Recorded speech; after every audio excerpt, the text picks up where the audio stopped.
안녕하세요. 오늘 저희가 함께 살펴볼 자료는 정영구 목사님의 설교 녹취록인데요. 네, 구약 성경 속 인물, 요셉의 삶을 통해서요. 그가 겪었던 여러 시련들 앞에서 어떻게 믿음을 지켰는지, 그리고 소위 말하는 복의 사람이란 어떤 의미인지 좀 깊이 탐구해보는 그런 시간이 될 것 같습니다. 네, 맞습니다. 요셉 이야기는 성경 전체에서도 참 특별하고 중요한 위치를 차지하죠. 아시다시피 극심한 고난을 겪으면서도 원망이나 불평의 기록이 전혀 없다는 점이 참 독특해요. 네, 그렇죠. 그래서 어떤 분들은 요셉을 뭐랄까 예표라고 하죠. 그러니까 구약 인물 속에 나타난 예수님의 모습을 미리 보여주는 그런 인물로 해석하기도 합니다. 오늘 이 시간에는 그의 신앙 고백이 정말 잘 드러나는 창세기 45장을 중심으로 그가 어떻게 그런 상황 속에서도 흔들리지 않을 수 있었는지, 그 핵심 동력이 무엇이었는지 한번 살펴보려고 합니다. 네, 좋습니다. 그럼 창세기 45장의 상황부터 간단하게 짚어볼까요? 이제 오랜 실현 끝에 요셉이 이집트 총리가 됐고 마침 기근 때문에 식량을 구하러 온 형들 앞에 딱 서게 된 거잖아요. 그렇죠. 과거에 자기를 죽이려 했고 결국엔 노예로 팔아 넘겼던 바로 그 형들이죠. 네.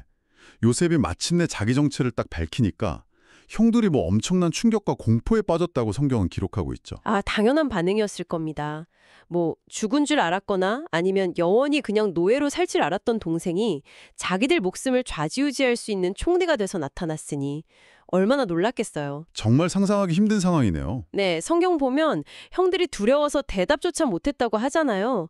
근데 그때 요셉이 형들에게 건넨 첫 마디가 내게로 가까이 오소서 이거였어요. 일단 안심시키려고 한 거죠. 그러면서 정말 놀라운 말을 이어가는데요. 네, 바로 그 지점인데요. 당신들이 나를 이곳에 팔았다고 해서 근심하지 마소서, 한탄하지 마소서. 아니, 보통 사람 같으면 뭐 복수심이 불타올라도 이상하지 않을 상황인데 이걸 어떻게 이해해야 할까요? 바로 이 부분이 그 설교자분이 주권적 신앙이라고 부르는 요셉의 믿음의 핵심이라고 할 수 있습니다. 주권적 신앙이요? 네, 뭐 간단히 말하면 삶에서 일어나는 모든 사건들, 심지어는 악한 일까지도 결국에는 하나님의 그 큰 통치와 계획 아래 있다는 것을 믿는 태도라고 할 수 있죠. 요셉이 45장 5절, 7절, 9절에서 계속 반복해서 말하잖아요. 하나님이 생명을 구원하시려고 나를 당신들보다 먼저 보내셨나이다. 아, 그러니까 형들의 그 악한 행동 너머에 있는 더 큰 그림, 즉 자신을 통해서 가족과 민족을 구원하시려는 하나님의 그 섭리, 그 계획을 봤다는 거예요. 와. 모든 게 그냥 우연히 일어난 게 아니라 하나님의 꼭 필요한 계획 안에 있었다. 이걸 확신한 거죠. 형들의 행동은 분명히 악한 거였지만 그 악함조차도 하나님께서는 선한 목적을 이루는 도구로 사용하셨다. 뭐 이런 관점이군요. 참 놀라운 해석이네요. 네, 그렇죠. 근데 요셉이 총리가 되기까지 그 과정이 정말 말도 못하게 험난했잖아요. 설교에서는 이걸 크게 세 가지 시련으로 나눠서 하나님이 요셉을 준비시키신 과정이라고 보시던데요. 그 물 없는 구덩이, 보디발 집에서의 노예 생활, 그리고 감옥살이. 이 주권적 신앙이라는 관점에서 보면 각각의 시련은 또 어떤 의미가 있었을까요? 네, 맞습니다. 설교자는 이 각각의 시련이 요셉을 단련시키는 하나님의 특별한 훈련 과정이었다. 이렇게 해석을 하더라고요. 첫 번째가 이제 물 없는 구덩이 사건인데요. 네. 형제들한테 그 채색 옷, 그러니까 아버지의 편애와 사랑의 상징이었던 그 옷이 벗겨지고 버려지면서 요셉은 인간적인 의지 대상, 그러니까 아버지를 의지했던 마음을 상실하게 된 거죠. 사방이 꽉 막혀있는 그 절망 속에서 비로소 하늘에 계신 아버지를 바라보고 의지하게 되는, 다시 말해 기도의 사람으로 거듭나는 계기가 되었다. 뭐 이런 설명입니다. 아, 의지할 곳이 없어지니까 비로소 하나님을 찾게 되었다는 거군요. 그렇죠. 두 번째는 보디발의 집에서의 노예 생활인데요. 여기서 요셉은 성실함을 배웠다고 봅니다. 이게 뭐 코람 데오라고 하죠. 라틴어인데 하나님 앞에서라는 뜻이거든요. 아, 코람데오. 네. 그러니까 사람이 보든 안 보든 늘 하나님 앞에서 살아가는 자세로 최선을 다해서 일하는 법을 익힌 과정이었다는 거죠. 설교자분 본인 얘기도 하시던데 미국에서 청소일을 하셨을 때 주인이 없으면 아무래도 좀 나태해지기 쉬운데 요셉은 그렇지 않았다는 거죠. 그 성실함이 얼마나 대단한 건지 강조하시더라고요. 그렇군요.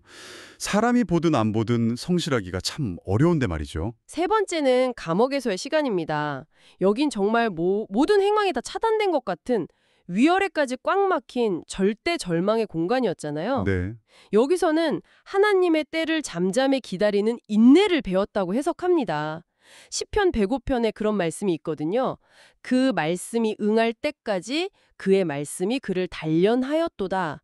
그러니까 하나님의 약속이 이루어지기를 기다리면서 연단받는 시간이었다. 이런 의미로 보는 거죠. 아, 정리해보면 구덩이에서는 기도, 보디발집에서는 성실, 감옥에서는 인내, 이런 과정을 통해서 하나님께서 요셉을 한 나라의 지도자로 이렇게 빚어가셨다. 이런 얘기네요. 네, 맞습니다. 여기서 설교자분이 강조하신 부분이 참 인상 깊었어요. 뭐냐면 요셉 스스로 내가 총리가 되겠다 이런 야망을 품고 막 노력한 게 아니라는 거죠.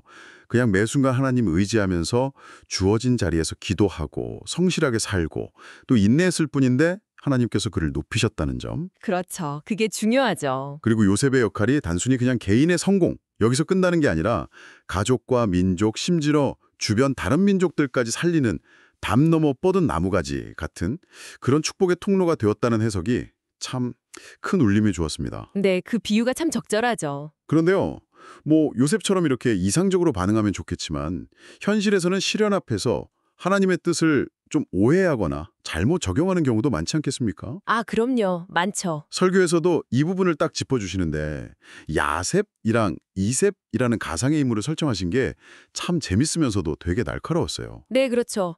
이 가상의 인물들은 신앙을 자기 생각대로 자기중심적으로 해석하고 적용할 때 어떤 문제가 생길 수 있는지를 아주 잘 보여주는 예시예요. 예를 들어서 야셉은 물 없는 구덩이에 딱 빠졌는데 혼자 생각하는 거죠. 아, 하나님의 뜻은 내가 여기서 성실하게 땅굴을 파서 나가는 거야. 땅굴이요? 네. 그래서 구덩이 벽만 그냥 죽어라 파는 거예요. 그러다가 정작 미디안 상인들이 구해주려고 왔는데 땅굴 파는데 너무 집중한 나머지 그 기회를 놓쳐버리는 거죠. 아이고, 엉뚱한 방향으로 에너지를 쏟는 거죠. 뭐랄까, 비극적인 성실함이랄까요? 허허, 참 안타깝네요. 그럼 이세분요? 이셉은 이제 보디바르 집에서 노예로 일하다가 갑자기 혼자 기도가 부족하구나. 이런 영적인 이 그래서 주인이 막 급하게 일을 시키는데도 지금은 기도할 시간입니다. 이러면서 버티는 거예요. 아니 이래야 할 시간에요. 네. 그럼 당연히 어떻게 되겠어요? 매를 맞겠죠. 그렇죠. 그러면서 속으로는 아니, 내가 하나님을 위해서 기도하려고 하는데 왜 이런 핍박을 받아야 하나 이렇게 원망할 수 있다는 거죠. 상황 속에서 하나님이 진짜 원하시는 순종. 그러니까 이 경우에는 성실하게 일하는 거겠죠.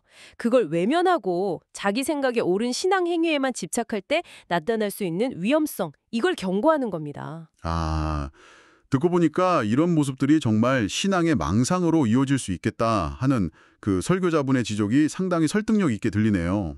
뭐 설교 듣고 나는 이웃을 사랑해야지 이렇게 마음만 먹고는 실제로 사랑하고 있다고 착각하는 거라든지 네, 그런 경우 많죠. 심지어 설교자분이 예로 드신 거 있잖아요. 과거 대구에 지하철 없던 시절인데 자기는 분명히 타봤다고 확신하는 사람. 네, 저도 그 부분 듣고 좀 놀랐어요. 그러니까 명백한 거짓인데도 그걸 사실로 믿어버리는 상태. 이런 자기 기만이 신앙 성장에 정말 큰 장애물이 될 수 있겠다. 이런 강력한 경고로 받아들였습니다. 네, 정확합니다. 그렇다면 이런 망상이나 잘못된 적용의 함정에 빠지지 않고 정말 요셉처럼 시련 속에서도 중심을 딱 잡는 그런 믿음으로 나아가려면 어떻게 해야 할까요? 설교자께서는 여기서 은혜 위에 은혜라는 요한복음의 개념을 해답으로 제시하시던데요. 네, 맞습니다. 요한복음 1장 16절 17절 말씀이죠. 우리가 다 그의 충만한 데서 받으니 은혜 위에 은혜로라. 율법은 모세로 말미암아 주어진 것이요 은혜와 진리는 예수 그리스도로 말미암아 온 것이라. 여기서 이제 율법과 은혜의 중요한 차이가 드러나는 건데요. 네, 율법은 뭐랄까 외부에서 주어진 기준 같은 거예요. 그래서 우리가 하나님의 기준에 얼마나 미치지 못하는지를 보여주는 역할을 하죠. 마치 자로 길이를 재보면 부족함이 드러나는 것처럼요. 아, 그렇군요. 그래서 율법을 지키려고 애를 쓰면 쓸수록 우리는 나는 정말 부족하구나, 죄인이구나 이걸 더 깊이 깨닫게 되는 거죠. 네. 하지만 중요한 것은 설교자분이 강조하신 것처럼 율법, 그러니까 모세 이전에 이미 하나님의 무조건적인 약속, 즉 은혜가 있었다는 사실입니다. 아브라함에게 주셨던 복의 약속이나 다윗에게 주셨던 영원한 왕위에 대한 언약처럼 말이죠. 아, 율법보다 은혜가 먼저 있었다. 그렇죠. 그러니까 우리는 율법의 요구 앞에서 좌절할 수밖에 없는 존재이지만 사실은 이미 그 모든 것을 덮고도 남을 만큼 큰 하나님의 은혜 아래 있다는 것, 이것을 깨닫는 것이 핵심이라는 겁니다. 이 은혜를 깊이 인식할 때 비로소 우리는 율법, 즉 하나님의 뜻을 행할 수 있는 내적인 힘과 동기를 얻게 된다는 의미예요. 설교에서 비유를 드렸잖아요. 삶의 온갖 상처나 어려움이라는 걸림돌을 넘어가려면 그것을 그냥 가뿐히 덮고 굴러갈 수 있는 아주 거대한 은혜의 바퀴가 필요하다는 거죠. 아, 그 비유 정말 와닿았어요. 은혜의 바퀴, 걸림돌을 덮고 굴러간다. 결국 은혜가 먼저 있어야 하나님의 뜻을 살아낼 힘을 얻는다. 이런 말씀이시군요. 네, 바로 그겁니다. 이 관점에서 보니까 히브리서 11장에 나오는 믿음의 사람들을 재해석하는 부분도 무척 흥미로웠어요.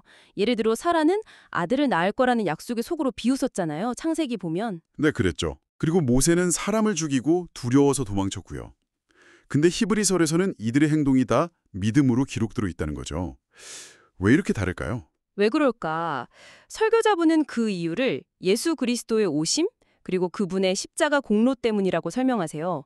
그러니까 그리스도의 은혜 안에서 우리의 과거의 모든 실패, 넘어짐, 연약함, 심지어 상처까지도 다 새롭게 해석되고 결국 믿음의 역사로 편입된다는 겁니다. 와, 실패까지도 믿음의 역사가 된다고요? 네, 이것이 바로 은혜 위에 은혜의 능력이라는 거죠. 우리가 살면서 야셉이나 이셉처럼 실수하고 잘못된 길을 갈 때도 분명히 있겠지만 궁극적으로는 그 모든 것을 덮으시는 하나님의 은혜가 우리를 결국 요셉과 같은 모습으로 빚어가실 것이다. 이런 소망을 주는 메시지입니다. 아, 정말 큰 위로가 되는데요. 그렇죠. 따라서 핵심은 내가 어떻게 하면 완벽하게 해낼까 이렇게 막 전전긍긍하는 게 아니라 우리의 그 불완전함에도 불구하고 우리를 끝까지 붙드시는 하나님의 은혜에 우리 자신을 온전히 맡기는 태도, 이게 중요하다는 거죠. 실패를 두려워하기보다 은혜에 맡기는 것. 네. 마지막으로 설교자분은 상처 입은 치유자라는 개념을 통해서 우리의 약점이나 상처가 오히려 다른 사람을 돕는 강력한 도구가 될 수 있다는, 어떻게 보면 역설적인 진리를 제시하면서 마무리하시더라고요. 네, 그 부분도 아주 인상 깊었습니다. 유대교 전승에 그런 이야기가 있대요. 메시아는 무슨 화려한 궁궐에 있는 게 아니라 성문 밖에서 병든 자들과 함께 있다는 거죠. 네. 근데 그 많은 병자들 중에 누가 진짜 메시아인지 알아보는 방법이 뭐냐 하면 자신의 상처를 싸매줬던 붕대를 풀어서 다른 사람의 상처를 싸매주는 사람, 그 사람이 바로 메시아라는 거예요. 아, 자기 붕대를 풀어서 남을 싸매준다. 네, 이 이야기가 뭘 말해주냐면 내가 겪었던 고통과 아픔이 다른 사람의 고통을 공감하고 그들을 치유하는 가장 강력한 힘이 될 수 있다는 걸 보여주는 거죠. 설교에서도 그런 예가 나왔잖아요. 사업에 4번 실패해본 사람이 한 번 실패하고 좌절한 사람에게 더 깊은 위로를 줄 수 있고, 네, 그렇죠. 또 자녀를 먼저 떠나보낸 부모가 같은 슬픔을 겪는 사람의 마음을 누구보다 잘 헤아릴 수 있듯이 말이에요. 정말 그렇겠네요. 네. 우리의 넘어진 경험, 약점, 심지어 스스로 좀 찌질하다고 느끼는 그런 부분까지도 솔직하게 나눌 때 역설적이게도 그것이 다른 사람에게 다가가고 그들을 살리는 하나님의 통로가 될 수 있다. 이런 깊은 통찰을 우리에게 주는 것 같습니다. 네. 오늘 정영구 목사님의 설교를 통해서 요셉의 삶을 쭉 따라가 봤습니다. 형들의 배신, 노예살이, 감옥살이 같은 정말 극한의 고난 속에서도 흔들리지 않았던 그의 주권적 신앙, 그리고 그 시련들이 오히려 기도와 성실, 인내를 배우는 연단의 과정이 되었고 마침내 많은 생명을 구원하는 통로로 쓰임받았다는 사실을 확인했고요. 네. 또 우리의 실패와 연약함조차도 덮어주시는 그 은혜 위의 은혜, 그리고 상처가 오히려 치유의 능력이 된다는 상처 입은 치유자의 개념까지, 정말 많은 생각을 하게 하는 그런 시간이었습니다. 맞습니다. 오늘 나눈 이야기의 핵심은 결국 우리가 어떤 상황에 처하든 그 속에서 하나님의 선하신 목적과 계획을 찾으려는 그 믿음의 눈, 그리고 우리의 모든 부족함과 실수를 덮고도 남는 하나님의 은혜를 신뢰하는 것, 이게 아닐까 싶습니다. 더 나아가서 우리의 약점과 실패의 경험이 그냥 부끄러움으로 끝나는 게 아니라 오히려 다른 사람들을 이해하고 섬기는 소중한 자원이 될 수 있다는 사실은 오늘을 살아가는 우리 모두에게 참 큰 위로와 용기를 준다고 생각합니다. 네, 정말 그렇습니다. 그렇다면 이 내용을 듣고 계신 당신께 한번 질문을 던져보고 싶습니다. 지금 당신이 마주하고 있는 어려움, 혹은 어쩌면 과거로부터 계속 기어진 마음의 상처들을 오늘 우리가 함께 살펴본 요셉의 관점, 즉 모든 것을 주관하시는 하나님의 계획과 또 모든 것을 덮으시는 그분의 은혜라는 렌즈를 통해서 한번 바라본다면 어쩌면 어떤 새로운 의미를 발견할 수 있지 않을까요? 네. 그리고 마지막으로 설교 말미에 언급되었던 갈라디아서 2장 20절의 고백을 한번 같이 묵상해 보면 좋겠습니다. 내가 그리스도와 함께 십자가에 못 박혔나니 그런즉 이제는 내가 사는 것이 아니요 오직 내 안에 그리스도께서 사시는 것이라. 만약 이 고백처럼 우리가 이미 그리스도 안에서 죽고 새로운 생명으로 살아가는 존재라면 오늘 하루 당신의 삶의 이유는 무엇이고 그 목적은 어디에 있습니까?